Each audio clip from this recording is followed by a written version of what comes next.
मन के हारे हार है, मन के जीते जीत। ये कविता तो आपने सुनी ही होगी, लेकिन ये मन बड़ा जटिल है, इसको कैसे जीते। और यही सवाल गीता में अर्जुन जी कृष्ण से करते हैं कि हे प्रभु, इस मन को मैं कैसे कंट्रोल करूं। आप मुझे योग की सलाह तो देते हैं, लेकिन मैं योग करने में असमर्थ हूं क्योंकि मन बीच में आ जाता है।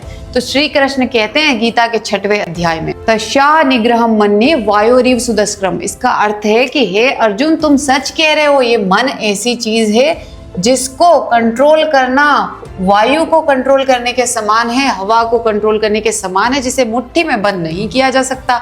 और वही आज चीज मैं आपको समझाऊंगी कि ये मन ऐसी चीज है जिसे बलपूर्वक आप कभी भी अपने वश में नहीं ला सकते।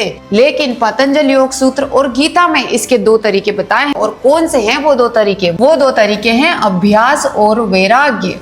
ये मन क्यों भटकता है आपका, पहले इस मन की संरचना समझिए। इस मन में बहुत सारी वासनाएं भरी हैं।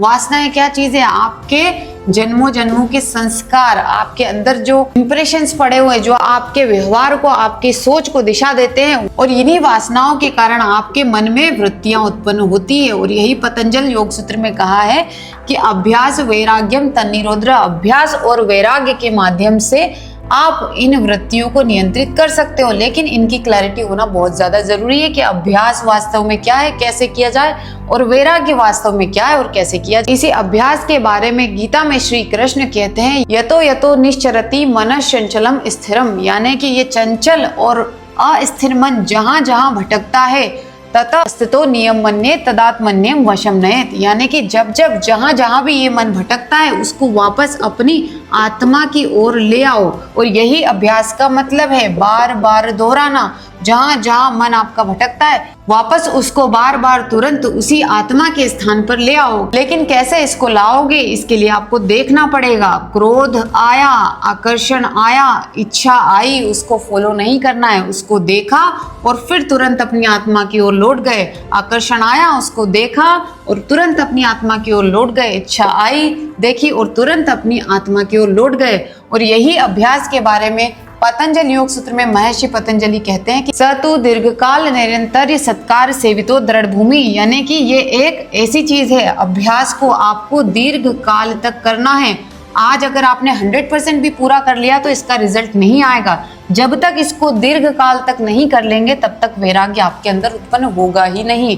और सिर्फ दीर्घ काल तक नहीं, इसको भी अपने करने के तरीके हैं। आपको इसको सत्कार से करना होगा। सत्कार का मतलब क्या है? यहाँ पर सिंसेरिटी से करना होगा, धैर्य पूर्वक करना होगा, तभी इसके रिजल्ट आपको मिलेंगे। दूसरा उपाय जो इन्होंने बताया है वो है वैराग्य। वैराग्य का मतलब क्या है? वैराग्य का मतलब है कि अपनी वासना को ईंधन ना देना। वासना तो है, इच्छा तो है, उसको मिटा नहीं सकते, वो तो आ चुकी है। लेकिन अगर आप उसको ईंधन नहीं देंगे तो वो और आगे नहीं बढ़ेगी और क्षीण होती चली जाएगी अभ्यास के द्वारा। जैसे कि आपके अंदर विचार आया तो विचार से फाइट मत करो। इच्छा आई तो इच्छा को फॉलो मत करो। कोई भावना आई तो भावना को ड्रामेटाइज मत करो। स्टे न्यूट्रल, न्यूट्रल रहना सीखो।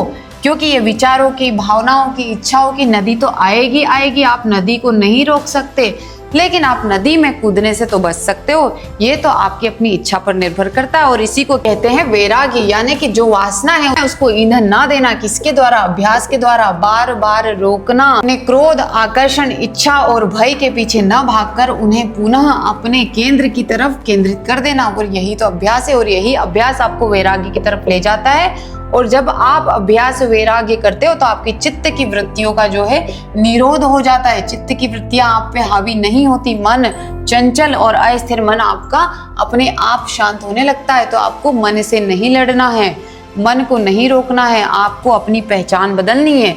ये जो इच्छा, क्रोध, आकर्षण, जितनी भी चीजें आपको अभी लगती है अपने अंदर, इनसे अपनी पहचान बदलो और अपनी पहचान आत्मा से जोड़ो। तो ये चीजें आपको परेशान नहीं करेगी और मन पर नियंत्रण अपने आप हो जाएगा। मन के स्वामी आप बनेंगे।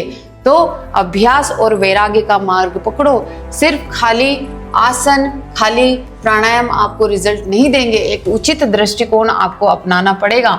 और वायु के समान चंचल इस मन को नियंत्रित करने के यही 2 उपाय है। तो इन्हें ध्यान से समझिए और अपनी साधना में सही तरीके से आगे बढ़िए। धन्यवाद।